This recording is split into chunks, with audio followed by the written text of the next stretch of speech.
Hello everyone and welcome back. In this video, I'll show you how to enable Bluetooth on your laptop easily, whether you're using Windows 10 or Windows 11. If you're looking for the Bluetooth option on your computer, simply click on the notification area in the bottom right corner of the screen. Normally, you should see the Bluetooth icon right here. However, if the Bluetooth icon is missing or Bluetooth is not working on your laptop, don't worry. I had the same issue and I fixed it with a very simple solution.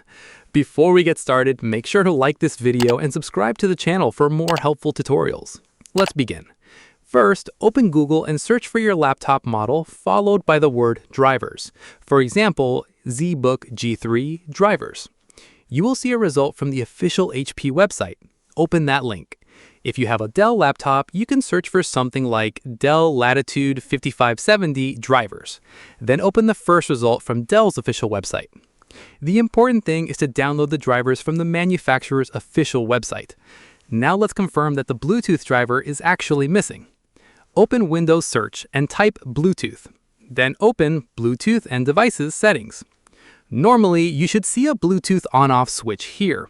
If the switch is missing, Bluetooth is unavailable, or you receive an error message, then the Bluetooth driver may not be installed correctly.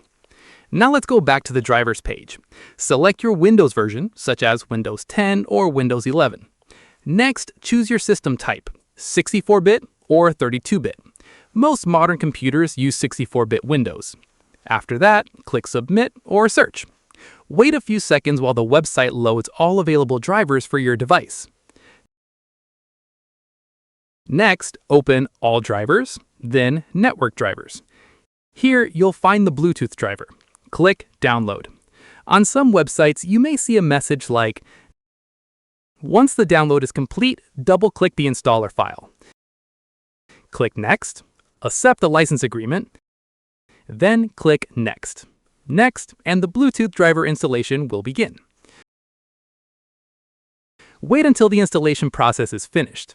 After the installation is complete, you should see the Bluetooth icon appear in the taskbar again. If you want to send files using Bluetooth, right-click the Bluetooth icon and select Send a File. If you want to receive files, select Receive a File. For example, to send a file to your phone, click Send a File. Your computer will search for nearby Bluetooth devices. Select your phone from the list, click Next. Choose the file you want to send, then accept a transfer request on your phone. If we go back to Bluetooth settings, you'll notice that the Bluetooth on-off switch is now available and working normally. And that's it. We've successfully fixed the issue of missing Bluetooth on a Windows laptop. I hope this tutorial was helpful. Don't forget to like the video, subscribe to the channel, and turn on notifications so you don't miss future videos. Thanks for watching, and I'll see you in the next one.